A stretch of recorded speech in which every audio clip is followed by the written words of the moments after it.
Egunon, denoi, mila esker etortzeagatikan, mila esker Ainara, Iratxe, eta zuri, Yolanda, gurekin egoteagatikan, eta bereziki Donostiako Udal Liburutegiari gaurkoan ere, espazio hau uzteagatikan. Gaurkoan berrargitalpen bat aurkeztuko dugu, Jostorratza eta Aria. Jostorratza eta Ariak, Irun hiria, saria irabazi zuen, 1987an, eta 4 urte geroago lan berdina hartu eta lantzeko aukera izan zuen Yolandak, Albert Daniaren argitalpenarekin. Orduko hartan, ostiral sailean argitaratu zen liburua, gaztentzako sailean, eta erabaki horrek ez gintuen, edo ez zuten Albert Daniako kideak erabat gustora utzi, eta oraingoan helduentzako sailean dator. Naiz eta gazteak ere irakurtzeko edukia duen, eta gainera animatzen ditugu gazteak irakurri, gozatu eta hausnartzera. Aurreko edizioarekiko aldaketa nagusiak, hitzaurrean dator, hitzaurrea du, Iratxe Arretolazarena, eta berak egin du zuzenketa eta eguneratzea. Eta beste aldaketa nabariena, esango genuke, azalean dagoela, Ainara Azpiazu Askiren azalarekin. Gaurkoan sekulako maila dugu, beraz ni zuekin ipiniko naiz beste aldean, eta lehenik eta behin Iratxe hartu hitza mesedez, eta berak azaluko dizkigu hitzaurrearekikoak, ondoren Ainarak azalarekikoak, eta ondoren Yolandak hartuko du hitza. Eskerrik asko, denoi. Egunon, eta eskerrik asko Albert Daniari eta Oierri berrargitalpena honi ere bide emateagatik. Poza da hemen egotea, eta nuen pentsatuko, duela 25 urte sekula ere. Garai hartako Iratxek, buruan ere, irudikatu ere, imaginatu ere, ez zuen egingo 25 urte beranduago hemen egongo zenik liburu hau aurkezten. Niretzat Jostorratza eta Aria izan bada, eta gainera Yolanda Arrietari askotan esan nion, Yolanda Arrieta ezagutu nuen egunean uste dut ere esan nizula, Jostorratza eta Aria izan zela aurkikuntza bat, eta badago nire liburu kuttunen artean. Uste dut, garrantzitsua dela aipatzea, Irun hiria saria irabazi zenuela, eta ni garai hartan ikasle nintzen, 20 gutxi urte nituen, baina argitaratzen zela, saria izan da, argitaratzen zen, ez ohiko argitaretxe literario batean, ez bada, saritutako bilduma horitako batean. Beraz, nik ez nuen horren berri ia izan. Eta zortea izan nuen, 4. mailan nintzela, filologiako 4. mailan nintzela, egin behar izan nuelako lan bat, edo erabaki nuen, lan bat egitea, 80 markadako narratibaz. Eta orduan egin nuen korpusaren bilaketa berezitu bat. Eta halako batean, topatu nuen, esan dezagun, komunikabideetan, ohiko liburutegietan, ohiko liburu dendetan etzegoen novela horren berri. Eta irakurri, eta zer da hau, ez dut honen berri izan, da bar. Eta zergatik, eta arrezkero, nik uste dute, nire lehen liburuan, Iratxe Gutierrez bezala argitaratu nuen lehen liburu hartan jaso nuen Jostorratza eta Ariaren berri, eta gerora euskal nobelaren historia bat egiteko aukera eman ziguten, eta nik aukeratu behar nituen nire ustez euskal nobelaren historian 20 lan niretzat mugarri zirenak, gero beste batzuek ere aztertzen zituztenak, eta horien artean kokatu nuen Jostorratza eta Aria. Beraz, hemen egotea, pozgarria da niretzat, horretik ere, gia da, lan honi, nik bintzat, nire poza, nire ilusioa, eta ere adierazi izan dio dalako. Eta zer ikusi nuen, da nik uste dut hori pixka bat gaur hemen hortarako gaude, eta hitza aurrean pixkat hori ere kontatu dute, beste ahots batekin, beste modu batean, zer ikusi nuen Jostorratza eta Aria liburuan, alde batetik 22 urte nituela, naiz eta nik buruan horren intuizioak eta sabelean eta leku guztietan horren intuizioa banuen topatu nuen lehen aldiz, esan ezagun, generoa eta herria gurutzatzen zituen lan bat, genealogia bat egiten zuen horren inguran, alegia, euskaldun izatea eta euskaldun izatea genero posizia jakin batetik, nola eragiten zuen. Eta gainera horren kontaketa novela baten bitartez. Eta egia da, hor batean esan dezagun, nire bizipen batekin egin nuela Gero kontatzeko moduak gainera ez, badu liburu honetan kontatzeko moduak eta edukiak eta izugarri ondo josita daude, bai? Baina egia da hor batean intuizio batek hartu zuela gorputz izugarri eder bat. Hor batetik gurutzat ikusi nuen nola badago genealogia, herri genealogia femenino bat eraikitzeko gogoa, gaina femenino eta feminista ere ez da bakarrik kontatzen da novela honetan, bada josteko manual bat, eta gainera aipatzen dut hitzaurrea nire ama jostuna ere bada, orduan horrek ere nolabait sortu zidan zera bat. Josteko manual bat da, ama batek etortzear den alabari ere eskainia. Eta josteko manual hori eraikit ahala, kontatzen dio, ark jaso duen herri baten, komunitate baten ezagutza, bere modura, ahozkoan gainera asko eraiki dena, eta ezagutza hori transmititu nahi dio, eta adierazi nahi dio, hemen badituzu tresna batzuk, zure identitatea eraikitzen eta josten joateko, eta desikasteko edo desjosteko guk erentzian eman eta gustatzen ez zaizuna, ez da? Nik adibidez ideia hori iruditu zitzaidan oso polita, ze bada genealogia bat, bada komunitate baten genealogia, baina era berean etengabe esaten da. Hortik arrezazu zuretzat janzteko modukoa dena, eta albo batera utzi janzteko modukoa ez dena, ez? Orduan, ideia horiek, 22 urte dituzula, ez? Bada, herri eraikuntzarako birpentsatzeko bidea, genero eraikuntzarako birpentsatzeko bideak, ez? Eta hori oso eder eginda dago novela hontan. Eta baditu beste bi ezaugarri, niretzat bi ezaugarri horiek ere uste dut bi ezaugarri horiekin konektatu nuela asko, eta bata da, eta Yolanda Arritaren literaturan etengabea den ezaugarri bada, bata da genero literarioa bera zabaltzeko, genero literarioaren mugak, novela bat zer den zabaltzeko ariketa bat, ahotsak nola egituratzen diren, narratzailea nola egituratzen den, badago zabaltza ariketa bat, eta hori berez esperimentazio literarioaren aldetik izugarri interesgarria, baina egia da novela izan badela, genealogiatik kontatzen den diskurtso baterako ez, igual formarik interesgarriena, baina novela hortan badago poesia, badago pentsamendua, badaude zure literaturaren arrasto ere izan direnak gerora. Eta bestetik beste bi ezaugarri, hori badat, eta novela forma horrek hartu du ahotsa, baina hortz gorpuztuta kokatuarena, garai hartan, etzan hain, gorputzak hartzen du leku berezi bat, ahots hori noiz eta nun kokatzen den hartzen du leku berezi bat, eta horrekin batera josketaren imaginario osoa izan baden, eta aipatzen dut Mendebaldeko Peneloperen imaginarioa den, eta Peneloperen mitoa izan da, nolabait, esaten dioten rol hortatik askatzeko badu joskintza, eta erabiltzen du hori amarru egiteko dagokion genero rolaz betetzeko. Azken batean zai dago, esaten diote, berak esaten du, beste norbaitekin ezkondu aurretik, Ulisesen zai dago, eta beste norbaitekin ezkondu aurretik, Ulises egingo diola omenezko oihal bat, baina gauetan desjosten du, egunez josten duna, ark erabaki nahi duelako zain egotea. Gero badakigu, feminismoak askotan bere interpretatu du Peneloperen mitoa, esateko, bada gu dituguna aukerekin, isilpean sortzen ditugun erresistentzia lekuak. Orduan badago Peneloperen imaginario hori, ahozko literaturan, Mendebaldeko baladen ere oi hartzunez, ahozko literaturan, euskal literaturan ere oso presente egon dena ez.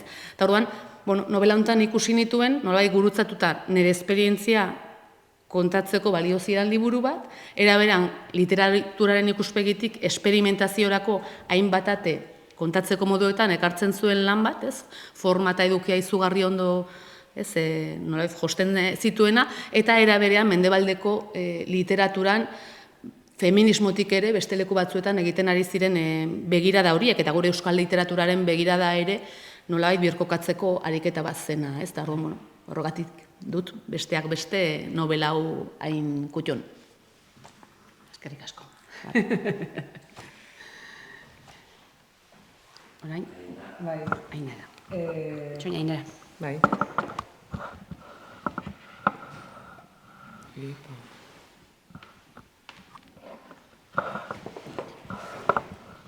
Bale, orain nik pixka bat, eta oso labur azalduko ez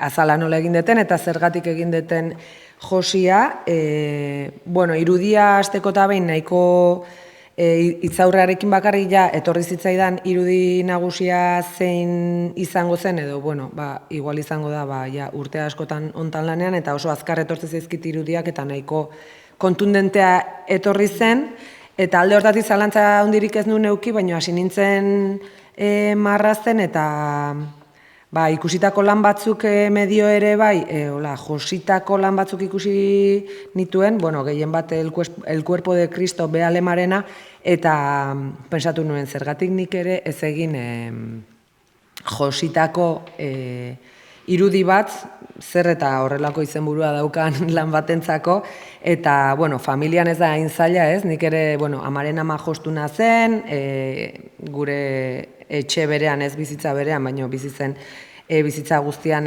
jostun izan dako aitaren izeba ere, eta, beti aukidet ere umetatik, ez? Erakutsi zitzaizkigun oinarri batzuk, eta, izango ditu akatspila bat, joskin edo jostun profesional batek ikusiko balu, baina, nahi nuen proba hori egin, jolastea ere badan eretzat nire profesioaren beste alde eder bat, beti gauza berriak, bide berriak probatzearena, eta orduan, hori dela eta irudia garbi neukan, gero ere nahi nion inguruko, pixka bat, ez dakit, Europa ekialdean eta Errusia aldean ere erabiltzen diren ribete eta ribetetan kontatzen diren apaingarriak diren, baina aldi berean gauza kontatzen dituzten inguruko iruditxo horiek, eta pixka bat dena sartu nahi nuen, momentu hortan horrela harrapatu ninduen, eta dena sartu nahi izan nuen irudian, eta horregatik, hortxe hementxe daukadan irudi hau josi nuen, 1000 akatsez betea egon daitekena, baina, ondo pasa nuen, eta niretzat hori da garrantzizkoa, eta, beste bat egin nuen lehenago, akats gehiago dituen hau baino, eta hau bigarrena da. Zorionez bigarrenan asmatu nuen. Eta, eskerrik asko, ze oso aukera polita, eta emaitzarekin pozinago, eta eman didazue ere, askatasuna handia, hori ere estimatzekoa da, eta hori, estimatua dago. Lanaren enkargua eta konfiantza.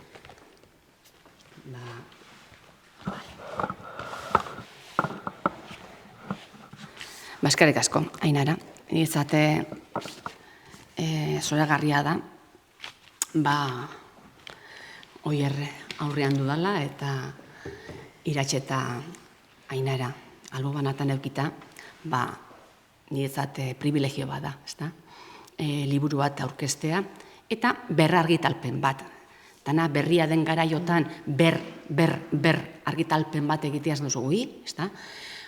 Baina idazleok eta marrazkilariok eta badakigu ber idatzi, ber asmatu, ber irudikatu, ber pentsatu, ber asko egin behar dela zerbaitera iristeko. Eta horrekin hasita, beti dana buruz egiten dut, oraingoan idatzi eta ekarri ditut gauza hotxo batzuk, neuk ere ariketa hori egin behar izan dudalako, eta zergatik berrargitaratu hau orain. Naizta, kanpotik etorritan enbidua, baina nik bai ezan nuenean, egingo dugu, baina neuk ere jakin egin behar dut, zergatik, zer daukanik eskaintzeko jendeari edo sartarako. Eta 30 urte dira nik hau idatzi nuela. Orduan, muina berretxiz, esango dut, liburu bat darabilte eskuartean, Lola López Mondejarren sin relato, atrofia de la capacidad narrativa y crisis de la subjetividad, izenekoa. Eta bizi dugun garaiaz mintzo zaigu, arreta ezaz, pentsamenduari hitza jartzeko gaitasun arazoaz, pentsamenduaren beraren edota irudimenaren galeraz, eta ondoriozko errepresentazio gaitasunaren makaltzeaz. Baina, kontrapuntu gisa, geure burua kontatzearen balioaz mintzo zaigu egilea. Eta esaten du narratzeak testu inguruetara garamatzalako, pertsonaiak osatzera, eramaten gaituelako, haien nahietan arakatzera, gertaera garrantzitsuen zergatiak loturak eta tasunak deskribatzera, ekintzen aurrekariak eta ondorioak kontuan hartzera. izan ere identitatea ez baita zerbait alda ezina, baizik eta geure buruari kontatzen dizkiogun edota beste kontatzen dizkiguten kontakizunen bidez eraikitako esperientzia sarea. Egileak gainera pentsatzeko eta hausnartzeko denbora eta energia aldarrikatzen ditu, neuk ere bai. Eta irakurketa taldeen antzeko solasguneak txalotzeaz batera, haien egungo izaera iraultzailea aupatzen du. Karo, goiti bera, azpimarratuta daukadan liburua da, goiti bera, eta kizatarako irakurtzen diren, ez da, dana azpimarratzeko, baina esaten dut jolin, hau holaxe da. Eta liburua ez da aspaldikoa, iazko anagrama entxegusaria lortu baitzuen. Aitzitik, duela 30 urte ideatu eta idatzi nuen Jostoratzataria liburuaren azpiko nahiekin bat dator, erabat. Eta orduko hartan, galdera batekin abiatzen nuen lana, zer gara, berez gurekin datorrena ala bizitzan zehar egiten goazena. Bien nastea, agian? Bi galdera hoien zinburuan dabil liburua. Eta zein da muina, Iratxek esan duen bezala xelen, ama batek jaiotzear dagoen alabarentzat kontaturiko historia. Eta historioa zergatik, oinarri errealetik abiatutako fikzioa delako. Eta historia atxekin zergatik, galbae pertsonalez osatuta egon arren Jostoratzatariak historia aurretik abiatuta batez ere 20. mendeari ematen diolako bira. Izan ere, 50 urte idatzi nuenean, hor zegoen, 2000. Urtea, gertu, ez da? Orduan, jaiotzear dagoen alaba hori, baita ere mende berria ere izan daiteke. Denbora guztian dago joko hori, paralelismo hori, metafora, simbolo, joko hori. Gero, Josteko gidaliburu baten modura egituratuta dago, eta Jostearen inguruko hitzek blaitzen dute esana, zenbait ahotsek berriz josten dute edukia. Alde bati dago ama, amama eta amona dauzkagu, eta bestetik dago beste narratzaile neutro bat, atal nagusiak bereizten dituena, eta hor denboraren inguruko hausnarketak egiten dituena, eta denboraren inguruko detaileak ematen dituena.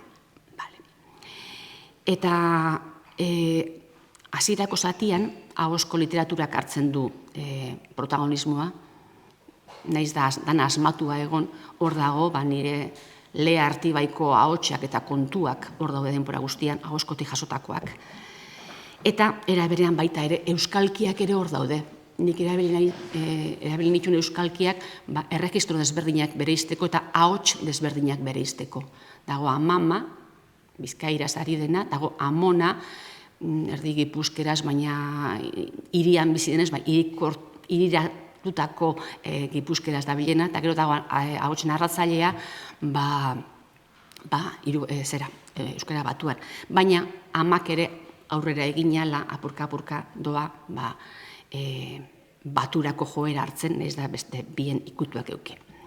Ahotsak denbora guztien hor daude, eta ahots guztien artean doa kontakizuna josten. Eta, gainerakoan, Jostearen inguruko tresnek mozorrotzen dituzte aldian aldiko gertaerak, eta aldiro itxuro aldatuta agertzen den larru, oial edota soineko beltzak berriz, aldiz zaharren bukaera eta berrien hasiera markatzen ditu.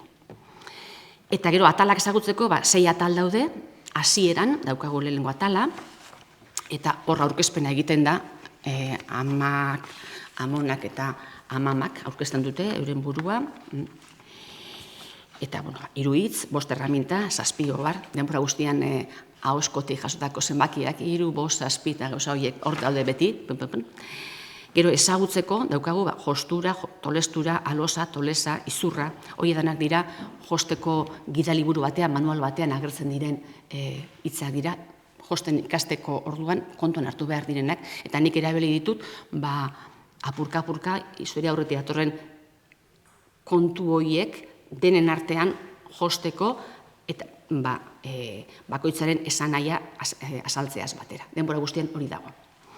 Gero dago jakiteko, poltsikoak, lepoa, maukak, gerrikoa, botoiak, botoizuloak eta itxiturak, gauza bera. Denbora guztian, bigarren zentzua hartzen dute, gauza atal bakoitzak hartzen du bigarren zentzua, nahiz da, lehenengo zentzua ere agertzen dan. Josten ikasteko manuala bada, baina gero, azpian, gainean, ondoan eta inguruan, dago,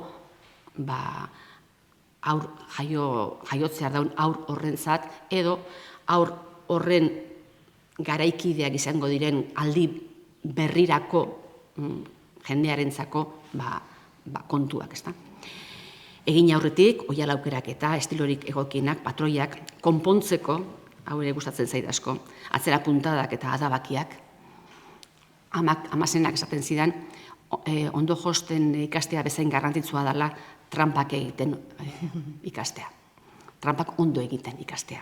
Atzera puntada asko eta adabaki asko egin behar da bizitzan, bai teletan eta baita ere liburuetan ere, beti ezin delako dela berritu. Eta gero azken aholkuak, ez hasteko. Hau da pixka liburua, gauzak gehiago esan daiteke, hortarako dago liburua, irakurtzeko. Gainera, badaude edizio zarrak eta berriak eta orain, konparatzeko. Eta bukaeran, azaldu beharrean, zer eukinuen kontuan eta Iraitxek esan duen bezala, gustatzen zaidala, generoi tira egitea eta esketorri egiten zait, berak esan duen bezala, jolasa galtzen badugu zotarako sortzen dugu Hortarako izango naiz beste gauza bat.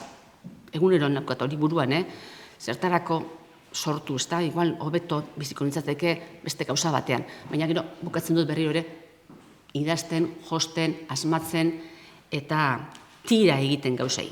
Eta, bitartean, hori, jolasa jokoa batzutan, jolasa joko ere bihurtzen da, aragoa daudelako, baina hori gozagarria da, eta horrek bizitza paralelo bat eraikitzera eramaten dau, eta berretsi egiten dut bigarren bizitza paralelo hori sortzearena. Orduan egin duena da jolas bat, gogoratzearen jolas bat. 30 urte ondoren, gogoratzen dut, liburuari buruz ari da, liburuaren prozesuari buruz. Alaba jaio eta neure aita hil, dena etorri zela batera. Gogoratzen dut, galdera bat bota nuela airean.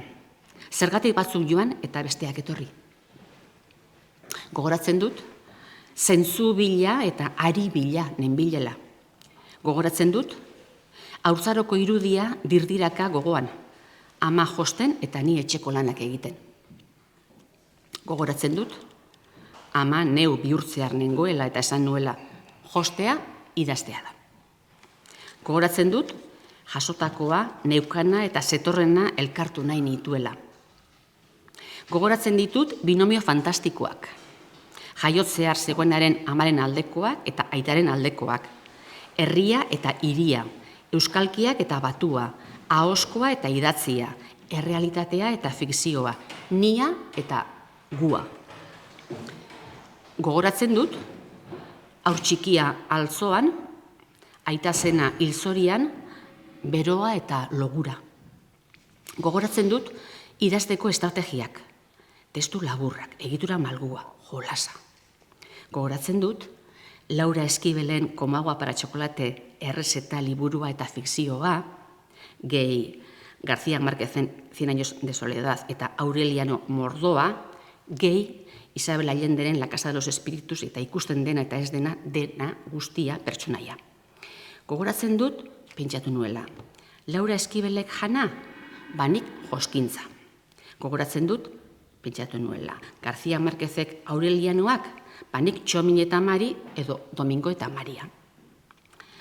Gogoratzen dut, Isabel Allenderen espiritu biziak, banik basur delarru baten eraldaketa bihurriak. Gogoratzen dut, Koldo Mitxelenako fondo gordea eta josteko manual zaharra aurkitu nuenean. Hemen daukat egitura, hemen daukat plana. Gogoratzen dut, izenburua, jostoratza eta aria. Eta gero, Lea Artibaiko ahotsak eta doinuak. Gogoratzen dut simbolismoa, joskintzako tresnak eta hiztegia, jokorako aukera. Gogoratzen dut, sormena eta familia uztartzeko desira eta alegina. Gogoratzen dut, genealogia propioa eratzeko irrika. Gogoratzen dut, nire aitaren eta amaren etxea defendatuko dut aldarrikatzen hasi nintzela. Gogoratzen dut, 30 urte pasadiela eta hemen gaudela, taupaka eta ariei tenka.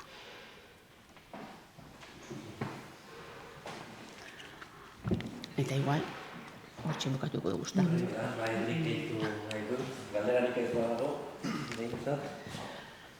Jolandak aipatu edizio zaharra badela, baina egia da dena esan beharra dago, agortua zegoela, eta bueno, Alberdaniak garbi edukizuela, liburu honek ez zuela reimpresio arrunt bat merezi, zerbait gehiago, osatu beharra zegoela, eta bueno, horregaitik erabaki genuen berrargitalpen hau egitea, esan bezala, Iratxeren hitzaurrearekin eta Ainararen azalarekin, behar den bezalako berrargitalpena egiteko. Eskerrik asko denoi, esker. Horrela bukatuko dugu.